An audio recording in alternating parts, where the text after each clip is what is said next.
RCR, la red que comunica y une al Perú.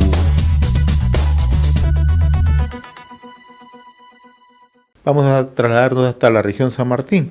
Tomamos contacto con el señor Tomás Carrasco Manrique, analista político, magíster en investigación, y le agradecemos la amabilidad de compartir esta comunicación con RCR, Red de Comunicación Regional. Qué gusto saludarlo, señor Carrasco, muy amable. Buenos días, señor Hernández. A disposición de sus preguntas. Un primer tema, el presidente propuso el último viernes desde el Cusco, ¿no? Incluir en la cédula de votación de las elecciones regionales y municipales una consulta sobre el cambio de constitución, ¿no? Me gustaría un poco conocer su opinión, porque este ha sido uno de los temas ejes que han movido algunas de las protestas en el interior del país, ¿no? Uno reclamando el cierre del Congreso y adicionando a ello el tema de Asamblea Constituyente, ¿no? ¿Cómo observa usted este panorama y cómo cree que está actuando en este momento el Ejecutivo con esta propuesta, ¿no? A ver, yo creo que hay que partir del contexto en que se da esta propuesta, que todavía no la conocemos porque es un anuncio del presidente de la República y que entiendo debe ser aprobada en el Consejo de Ministros que se debe dar este miércoles. Pero se da en un contexto de un clima de protestas, de paros agrarios, de paros institucionales, que no se está limitando solo a abordar o a reclamar temas sectoriales, temas reivindicativos, sino que están yendo ya a temas de carácter político-social, ¿no? Hemos escuchado la exigencia de adelanto de elecciones, de cierre del Congreso, de la necesidad de una asamblea constituyente. Entonces, en este clima, creo que el presidente de la República, bueno, se entiende de que ha manejado esto bajo dos situaciones. Lo primero es que si retoma las propuestas primigenias que tuvo al inicio de su gestión y que vienen de su campaña, o lo segundo es que de repente esto lo asume como una alternativa de salida al problema de los reclamos sectoriales y el reclamo de los pueblos, y de manera que este reclamo de una nueva constitución se la dirija al Congreso. Yo creo que hay una mixtura de ambas cosas, ¿no? Entonces, por ahí, sin antes conocer el proyecto de ley, como reitero, recién se debe aprobar el día miércoles en el Consejo de Ministros, se entiende que debe ser así. Ya hay voces constitucionalistas que señalan que la inviabilidad del procedimiento de este proyecto. Se señala por anticipado, entendiendo de que lo que se va a proponer es la constitución de una asamblea constituyente. Sin embargo, todavía no conocemos el texto, y que esto sea así se verá en los próximos días, ¿no? Hay incluso ya voces del interior del Congreso, de la presidenta de la Comisión de Constitución, donde debe llegar el proyecto de ley, adelantando opinión en el sentido de que esto no debe proceder y que por el contrario, más bien se debe tratar otros temas de necesidad nacional.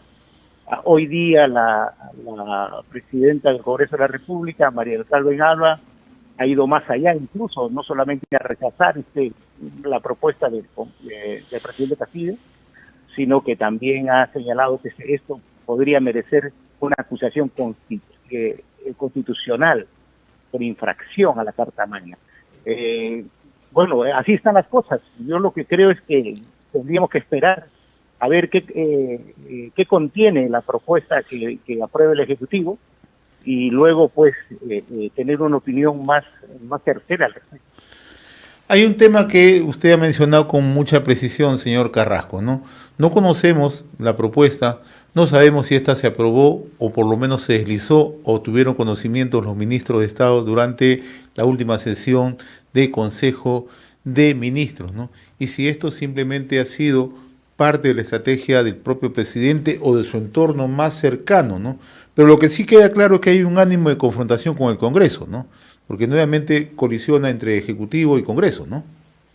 Pero por supuesto que sí, este enfrentamiento continúa desde los primeros días de gobierno y el Congreso también está respondiendo de la misma manera. El hecho de que ya están planteando la probabilidad de una acusación constitucional que daría pase pues a que Castillo se podría alejar, no definitivamente, sino ser suspendido, porque así lo establece la Carta Magna. Eso ya implica de que el conflicto va a continuar en los próximos días, y precisamente por este tema, ¿no? Hay opiniones diversas, ¿no? Y no sabemos lo que va a señalar en el proyecto de ley. Si bien es cierto, la Constitución establece de que toda modificación constitucional o reforma constitucional, así lo señala, debe pasar por las manos del Congreso de la República.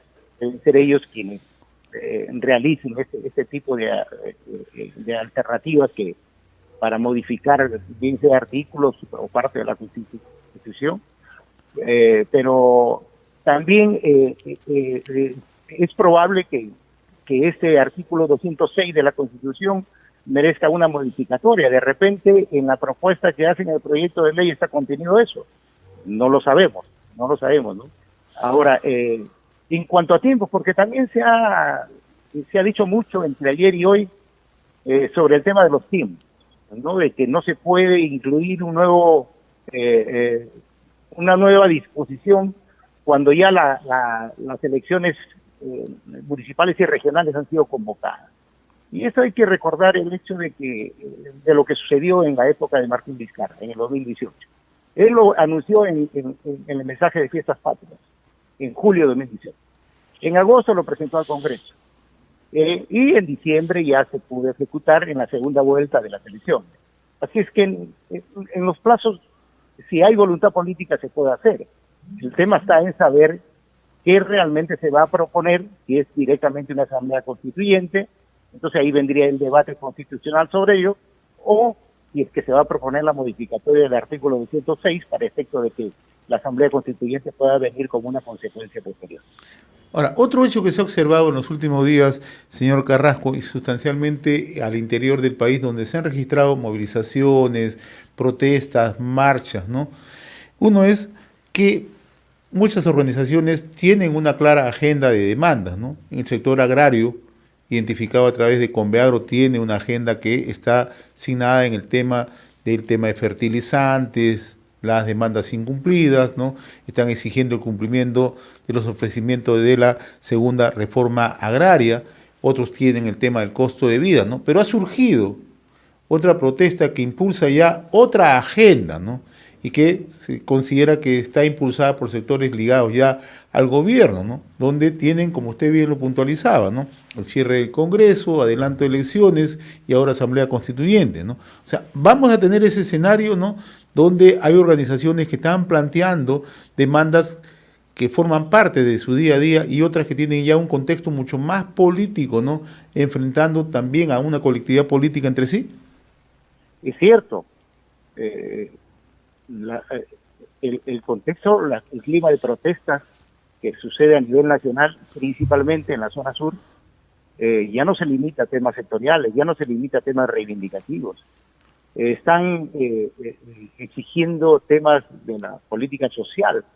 Están prácticamente recordándole al presidente Castillo de sus promesas en su primer discurso que lo dio al inicio de su gobierno y que venían de su campaña electoral, tenían que ver con no solamente la Asamblea Constituyente, tenían que ver con la renegociación del tema del gas, tenían que ver con decidir de una vez por todas qué hacer con los oligopolios y los monopolios que todavía existen en el país, y otros temas más, ¿no? Entonces, no solamente es un reclamo que ha venido de sectores que contradicen la presencia de Castillo en la presidencia de la República, sino también de sectores que levantaban las mismas propuestas que Castillo las hizo cuando fue candidato a presidente de la República. Entonces, por ahí Ya hay un tema, como decía usted, y lo coincido plenamente, que han ido de los temas sectoriales y reivindicativos a temas de carácter político-social. El otro tema que ya surge a raíz de las últimas encuestas, ¿no? Se pide el adelanto de elecciones, ¿no? ¿Cómo está mirando usted esa posibilidad de adelanto de elecciones, ¿no? Y cómo es que la opinión pública de una u otra manera percibe este hecho?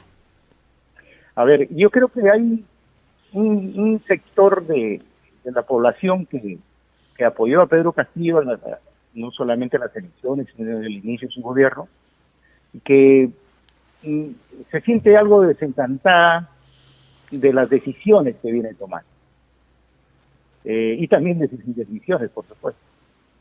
Fíjate que en la zona sur, que anteriormente tenía un gran respaldo al gobierno Castillo, en la última encuesta que fue publicada,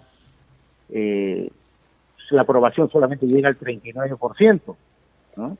Y la desaprobación alcanza ya el 52%. Y a nivel nacional, pues, bueno, si bien es cierto, ha bajado un punto, pero no es técnicamente significativo. Me refiero que ha bajado un punto la desaprobación y ha subido un punto la aprobación, que hoy llega a 25%. Se mantiene esta situación y como tal, este descontento entonces los hace ir un poco a la propuesta de los sectores opositores, los sectores también golpistas desde el inicio del gobierno Castillo, de que se vayan todos. Una propuesta de adelanto de elecciones. Sin embargo, el problema no está ahí. El problema no es que se vayan todos, sino quienes vienen también. Nosotros sabemos que la aprobación que ha hecho, por ejemplo, el Congreso de la República con referencia a este proceso electoral que se nos viene, es un proceso que, bueno, perdón, son unas normas que han sido aprobadas como contrarreforma electoral para permitir el status quo de la forma como funcionan las actuales organizaciones políticas. No van a poder ser suspendidas sus excepciones, así no presenten la exigencia que está en la ley para la cantidad de candidaturas regionales, municipales, provinciales y distritales. No se ha aplicado a las elecciones primarias, solamente a las elecciones internas, o sea, al interior de las organizaciones políticas, sin intervención del Jurado Nacional de Elecciones en ese proceso, que ha traído como consecuencia, ¿qué cosa? Que tengamos una serie de reclamos. Aquí en San Martín hay reclamos por organizaciones políticas que simplemente lo que han hecho es mantener la lista única, y para ello lo que han aplicado es el sistema de tachas de sus mismos afiliados a algunos candidatos, de tal manera que queden los candidatos solamente como candidatos únicos, los de las preferencias de los dueños del partido, porque eso es así. Hay dueños de partidos políticos.